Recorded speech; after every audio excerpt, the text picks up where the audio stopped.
Imagine this. In 2025, OnePlus is putting a 7,000 milliamp hour battery with 120-watt fast charging inside a flagship phone, while Apple and Samsung are still selling us the same 5,000 milliamp hour batteries they've been pushing since 2020. Doesn't that feel like we're stuck in a time loop where only one side is innovating and the other's just cashing in? Here's why this matters. Battery life is one of the biggest pain points for smartphone users. We can live with bezels, notches, or even slightly thicker phones, but running out of juice in the middle of the day is still one of the most frustrating experiences. That's why what OnePlus is reportedly doing with the OnePlus 15 is such a big deal. If the leaks are accurate, we're looking at a massive 7,000 milliamp hour battery paired with 120-watt fast charging. That's a step up even from the OnePlus 13, which already impressed with 6,000 milliamp hours and 100-watt charging. Now let's look at the competition. Samsung's Ultra lineup has been stuck at 5,000 milliamp hours since the Galaxy S20 Ultra back in 2020. That's 5 years of Ultra flagships, all with the same size battery, and the Galaxy S26 Ultra is expected to keep the streak alive. Charging speeds? Still capped at 45 watts, which feels painfully slow compared to what OnePlus and Xiaomi are doing. Google isn't much better. The Pixel 6 Pro launched in 2021 with a 5,000 milliamp hour battery and 30-watt charging. Fast forward to the Pixel 10 Pro XL this year, and you're only getting a minor bump to 5,200 milliamp hours and 45-watt charging. Apple is even further behind. The iPhone 13 Pro Max in 2021 had 4,352 milliamp hours, and by the iPhone 16 Pro Max, that's only up to 4,685 milliamp hours. Charging? Still crawling at around 25 watts. For companies that position themselves as leaders, these numbers are not just underwhelming, they're outdated. Meanwhile, Chinese brands are rewriting the rulebook.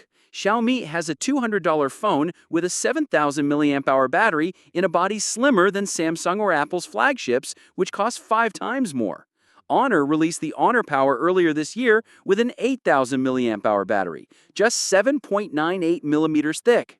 OnePlus already pulled off a 7,000 milliamp hour design in the A6 Max, which is only 7.7 millimeters thin. And Realme? They're testing 15,000 milliamp hour batteries. Yes, 15,000. The obvious question is, if smaller brands can push the boundaries of battery size and charging speeds, why can't the giants? Of course, there are technical explanations. Silicon carbon tech isn't fully mature yet. Bigger batteries could raise longevity concerns, and aviation rules limit how much capacity can be packed into a single cell. But here's the thing. Apple, Samsung, and Google have nearly unlimited resources. If anyone can solve those challenges and set new standards, it's them. Instead, they're recycling the same battery specs year after year while marketing other incremental upgrades as breakthroughs. This isn't about whether your iPhone, Pixel, or Galaxy will suddenly become unusable. They'll still perform well, and with software optimizations, most people will manage through a day. The problem is more symbolic. The most expensive smartphones in the market should feel like cutting-edge devices in every category, not just in cameras or processors. Battery life is one of the most critical aspects of a smartphone, and falling this far behind makes it look like these companies are choosing profit margins and design uniformity over actual progress. It's also about fairness. When a $200 Xiaomi gives you more battery than a $1,200 iPhone, it raises the uncomfortable question, are Apple, Samsung, and Google holding back innovation on purpose? Are we essentially paying premium prices for devices that could have been launched 5 years ago? It feels less like a technological limitation and more like deliberate corner cutting.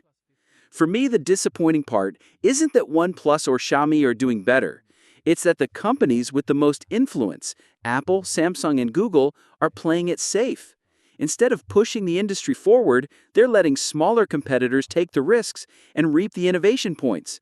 In the long run, that might mean losing ground in markets where battery life is the #1 priority. And here's the irony.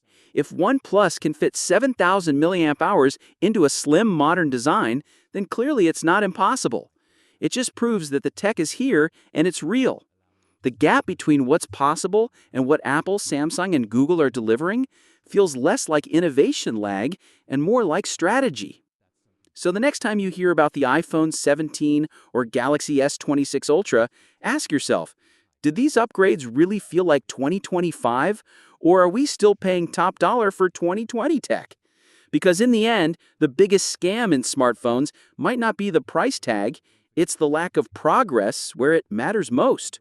What's your thoughts on this? Let me know in the comments section. See you in the next video. Take care.